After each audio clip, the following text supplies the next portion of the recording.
नमस्कार दोस्तों, मैं आरोग्य हेल्थ केयर से डॉक्टर दीपा। दोस्तों, आज हम बात करेंगे प्राणायाम की।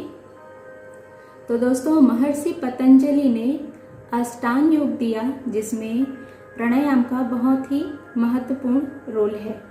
ये अष्टांग योग में चौथा स्थान रखता है, जैसे यम, नियम, आसन, प्राणायाम, प्रत्याहार, धारणा, ध्यान, समाधि। तो इसका स्थान जो है वो चौथा है। तो प्राणायाम कैसे करते हैं और इसके फायदे क्या हैं, वो हमें जानना है। तो प्राणायाम का सीधा साधा मतलब ये है, प्राणायाम, प्राणों का आयाम, उसकी लेंथ, उसका रिदम। तो जन्म से मृत्यु तक जो हम सांस लेते हैं वो तो चलती ही रहती है, लेकिन उसको सही मायने में अपने कंट्रोल में रखकर चलाना, अपने कंट्रोल में रखकर चलाना और अपने हिसाब से चलाना, ये प्राणायाम का मेन मकसद हुआ। तो ये प्राणायाम कैसे किया जाता है? जैसे अगर कोई बंदा बीमार है, तो मान लीजिए किसी भी बॉडी पार्ट में उसके पेन हो रहा है, तो ये समझिए कि वहाँ प्राण की कमी है, मतलब उसको शुद्ध ऑक्सीजन की ज़रूरत है, वहाँ वो कमी है। जैसे हम सही तरीके से प्राणायाम करते हैं, तो सिर्फ प्राणायाम से ही हम बहुत सारी बीमारियों का इलाज कर सकते हैं। प्राणायाम का मेन मकसद है उसके आयाम को बढ़ा देना, ताकि ज़्यादा से ज़्यादा आपके अंदर प्राण जाए, जिससे आपका सामर्थ्य बढ़ेगा। जैसे जैसे आप प्राण पे कंट्रोल पाएंगे, वैसे ही वैसे आप सूक्ष्म की तरफ जाएंगे। जैसे जैसे सूक्ष्म की तरफ जाएंगे, आपका सामर्थ्य बढ़ेगा, आपकी चेतना स्ट्रांग होगी। चेतना स्ट्रांग होने से छोटी छोटी बीमारियां तो क्या, बड़ी बड़ी बीमारियों से आप लड़ सकते हैं। आप हमेशा अपने आप को स्वस्थ रख सकते हैं, कोई मेडिसिन की ज़रूरत ही नहीं पड़ेगी। इतना पावरफुल है प्राणायाम। तो इसे सही करने का तरीका क्या है? बहुत सारे ऐसे प्रैक्टिशनर हमारे पास आते हैं जो कम समय में ज़्यादा से ज़्यादा करना चाहते हैं। ज़्यादा करना मकसद नहीं है, क्वांटिटी बढ़ाने से कोई मतलब नहीं है, क्वालिटी होनी चाहिए। अगर आपने ज़्यादा कर लिया है, हर एक चीज़ का एक बैलेंस होता है। अगर आप ज़्यादा कर रहे हैं, फ़ायदा नहीं हो रहा है, तो उसे करने से क्या फ़ायदा है? तो हमें उतना ही करना है जितने से हमारा फ़ायदा हो जाए, हमारा कोई नुकसान ना हो। कुछ ऐसे प्राणायाम होते हैं जिसे स्पीड से हम करते हैं, वो हमें सिर्फ 20 या 25% करना है। बाकी जो स्लो से किया जाता है, उसे हमें 75 या 80% करना है, ताकि हमें ज़्यादा से ज़्यादा, क्योंकि ज़्यादा से ज़्यादा हमारे शरीर में वो जाए, प्राण जाए। तो इसके लिए क्या करना है, प्राण जैसे ही जाता है, प्राणों का जो लेंथ होता है, उसकी स्पीड जो होनी चाहिए हमेशा नियमित, धीमी और गहरी। ये सांस का लय होना चाहिए, स्पीड में नहीं लीजिए। अगर किसी को बीपी का प्रॉब्लम है, हाइपरटेंशन का प्रॉब्लम है, तो आप उनकी सांस की गति देख सकते हैं कि उनकी टूटी हुई ओछी सांसें और रिदम नहीं होता है उन सांसों में। जो प्राणायाम प्रॉपर करते हैं, उनकी सांसों की गति देखिएगा, इन दोनों में आपको फर्क दिखाई देगा।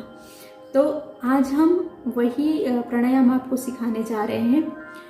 तो अगर आपको प्राणायाम जैसे कपालभाति आता है, तो आप उसको 20-20 के सिर्फ 3 या 4 राउंड कीजिए।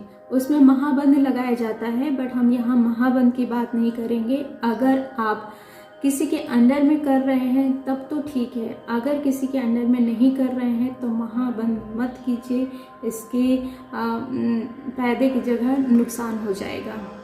इसलिए सिर्फ आप कपालभाति कर सकते हैं, थोड़ा सा कुंभक लगा सकते हैं। कुंभक, रेचक, पूरक, कुंभक, ये सांसों का एक शब्द होता है। जैसे हमने लिया तो उसे पूरक कहते हैं, निकाला रेचक कहते हैं, और सांस को अंदर या बाहर रोक के रखना कुंभक कहलाता है। तो अगर आपको प्रैक्टिस है तब आप कुंभक कीजिए, अदरवाइज करने की कोई ज़रूरत नहीं है। प्रैक्टिशनर हैं तो यही कुंभक, यही महाबंध, यही अग्निसार क्रिया आपकी इम्यूनिटी पावर को इम्यून सिस्टम को स्ट्रॉन्ग करता है, जो आज के टाइम में बहुत ज़्यादा ज़रूरी है। अगर हम उद्यान बंद यहाँ चेस्ट से रिलेटेड बंद करते हैं, प्राण यहाँ ज़्यादा से ज़्यादा जाता है, तो यहाँ टी सेल डेवलप होता है जो कि इम्यून सिस्टम को स्ट्रॉन्ग करता है। तो ये हमें बढ़ा के रखना है। तो जैसे कपालभाति है, दरअसल कपालभाति प्राणायाम में नहीं आता है, लेकिन सांसों से रिलेटेड है, इसलिए इसे प्राणायाम में काउंट कर दिया जाता है। दरअसल ये षटकर्म अभ्यास में आता है, क्रिया में आता है। जो षटकर्म 6 कर्म जो शुद्धिकरण के लिए बताए गए हैं योगा में, उसमें से ये एक कपालभाति है, लेकिन आज सांसों से ये रिलेटेड है, तो इसे प्राणायाम में काउंट करते हैं, जो कि पेट से रिलेटेड है। जैसे ही हम सांस लेते हैं और पूरा फोर्स हमें निकालने में, पेट को थ्रो आउट करने में, जैसे हम छोड़ेंगे तो पेट पे प्रेशर आता है, तो वो कपालभाति हुआ। भस्त्रिका होता है, वो लंग्स से रिलेटेड होता है, सीधे सांस अंदर गया बाहर आया, अंदर आया बाहर गया, ऐसा इस टाइप में भस्त्रिका करते हैं। मैं इसको करके आपको दिखाऊंगी प्रॉपर। तो ये जो 2 प्राणायाम है स्पीड से किए जाने वाले हैं, इससे आप धीरे धीरे स्टार्ट कीजिए और ज़्यादा इससे मत कीजिए, क्योंकि ये सारी चीज़ें हीट प्रोड्यूस करता है। तो अगर ज़्यादा मात्रा में हीट प्रोड्यूस हो गया तो आपके पित्त को बैलेंस आप नहीं कर पाएंगे, चिड़चिड़ापन आ जाएगा आपको, ब्रेन के जो सेल्स हैं वो डैमेज हो सकते हैं। तो इसे कम ही करें तो ज़्यादा अच्छा है। आप डीप ब्रीथिंग पे कंसंट्रेट कीजिए। तो मैं आपको पहला प्राणायाम करके दिखा रही हूँ, कपालभाति। सबसे पहले तो जानने वाली चीज़ ये है कि कभी भी आप प्राणायाम करते हैं तो आसन लगाना ज़रूरी है, क्योंकि जो भी हमारे अंदर एनर्जी उत्पन्न हो रही है वो नीचे की तरफ ग्रेविटी के थ्रू नीचे चली जाती है, इसलिए उसको रोक के रखने के लिए ये आसन लगाना बहुत ज़रूरी है। तो अब हम कपालभाति करेंगे। आप इस मुद्रा में बैठ सकते हैं या फिर इस तरह से हाथ को रख के बैठ सकते हैं। कपालभाति करेंगे, जस्ट सांस लेना है धीरे से,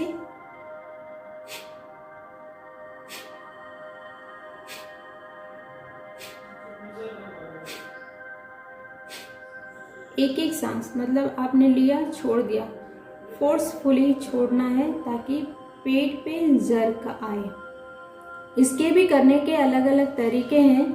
अगर आप पुराने प्रैक्टिशनर हैं तो आप 10 काउंट, एक सांस में 10 काउंट करके भी निकाल सकते हैं, इसका स्पीड बढ़ा सकते हैं। लेकिन आपको स्पीड नहीं बढ़ानी है, धीरे करना है, आपको पूरा फ़ायदा लेना है तो धीरे कीजिए। जैसे जैसे आप प्रैक्टिस बढ़ती जाएगी वैसे आपका दायरा जो है, सांस का रिदम जो है वो चेंज होता चला जाएगा, स्पीड बढ़ती जाएगी। स्पीड बढ़ाना मकसद नहीं है हमारा, फ़ायदा होना चाहिए। तो इस तरीके से आप कपालभाति कर सकते हैं। ठीक उसी तरह भस्त्रिका करने के भी बहुत सारे तरीके हैं। इसमें भी हमारा जो चंद्र नाड़ी और सूर्य नाड़ी, जैसे 72,000 नाड़ियाँ होती हैं, उनमें से 3 का ही हमें ज्ञात है। सूर्य नाड़ी राइट नॉस्ट्रिल, चंद्र नाड़ी लेफ्ट नॉस्ट्रिल, और जब दोनों होते हैं, दोनों चलता है तो उसे सुषुम्ना नाड़ी कहते हैं, जो स्पाइन के बीचों बीच मौजूद होती है। ये बहुत ही कम टाइम के लिए चलता है, लेकिन चलता है तो उसका फायदा होता है। तो भस्त्रिका भी सूर्य नाड़ी से कर सकते हैं, चंद्र नाड़ी से कर सकते हैं, दोनों नाड़ियों से कर सकते हैं। यहाँ सिंपल ट्रिक्स आपको समझा रही हूँ भस्त्रिका करने का। ये चेस्ट का प्राणायाम है, तो आप दोनों हाथ को ऊपर रख के ये सांस लिया,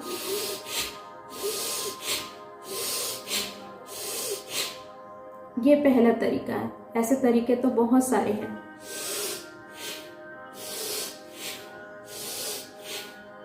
ये दूसरा तरीका,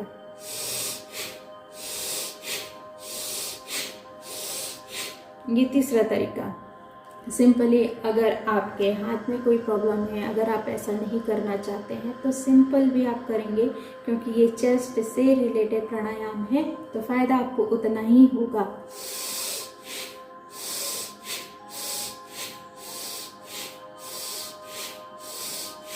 इसमें हर बार सांस लेना है, छोड़ना है, लेना है, छोड़ना है, लेना है, छोड़ना है, ये क्रिया हो गई। ये दोनों प्राणायाम आपके स्पीड में किए जाने वाले प्राणायाम हैं। अब हम बात करते हैं स्लो डीप ब्रीदिंग, जो कि 80%, 75% या 80% होना चाहिए। आपको क्या करना है, इस तरीके से फिंगर बनाना है, राइट नॉस्ट्रिल को बंद रखना है, लेफ्ट से सांस लेना है, होल्ड करना है, सांस को रोक के रखना है और राइट से निकालना है। फिर राइट से ही लेना है, होल्ड करना है, लेफ्ट से निकालना है। ये हमारा 1 टाइम हुआ। ऐसे ही आपको 20 टाइम्स करना है। लेफ्ट से लिया, राइट से छोड़ा, फिर राइट से ही लिया, लेफ्ट से छोड़ा। मतलब हमें चंद्र नाड़ी को एक्टिवेट रखना है। सूर्य नाड़ी, चंद्र नाड़ी दोनों के अपने अपने अलग अलग रोल हैं। अगर आपने सूर्य नाड़ी को एक्टिवेट कर लिया तो आपको वो बैलेंस में नहीं रहा तो आपको चिड़चिड़ापन, गुस्सा, बॉडी में हीट महसूस होगा। ये इसके साइड इफेक्ट हैं। अगर आपने चंद्र नाड़ी को ज़्यादा एक्टिवेट कर लिया तो आप आलसी हो जाएंगे, किसी काम में मन नहीं लगेगा, आराम ही करते रहेंगे। तो आपको ऐसा नहीं करना है, हमें दोनों को बैलेंस करना है और ज़्यादा फोकस हमें कूल रहने का काम करना है। मतलब नाड़ी लेफ्ट वाला चंद्र नाड़ी पे ज़्यादा फोकस करना है, बट ये नहीं कि उसको ज़्यादा एक्टिवेट कर दे। तो इस हिसाब से हमें इसे बैलेंस रखना है। इसका रेशियो होता है 1:4:2।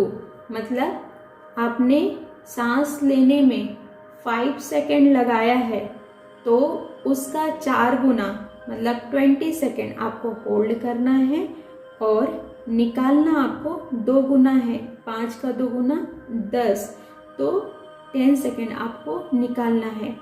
अगर होल्ड नहीं हो पाता है 20 टाइम्स कोई बात नहीं, लेकिन जितना होल्ड रख सकते हैं उतना होल्ड रखना है, फिर निकाल देना है।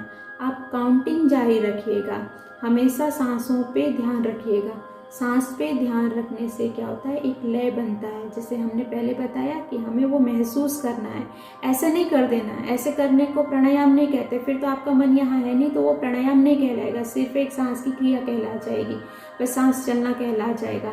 ऐसा नहीं करना है, पूरा फोकस आपको सांस पे ही रखना है, सांस पे ध्यान दे के ही ये प्राणायाम किया जाता है। तो ये हो गया प्राणायाम, अनुलोम विलोम। अब आता है डीप ब्रीदिंग। सीधे बैठना है, किसी भी प्राणायाम में आपको सीधे बैठना है, सांस लेना है, गहरी सांस लेना है,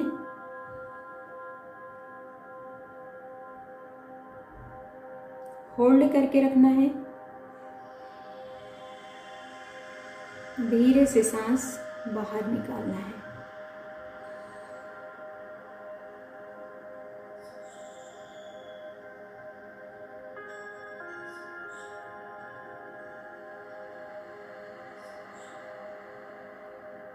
धीरे से सांस अंदर, होल्ड,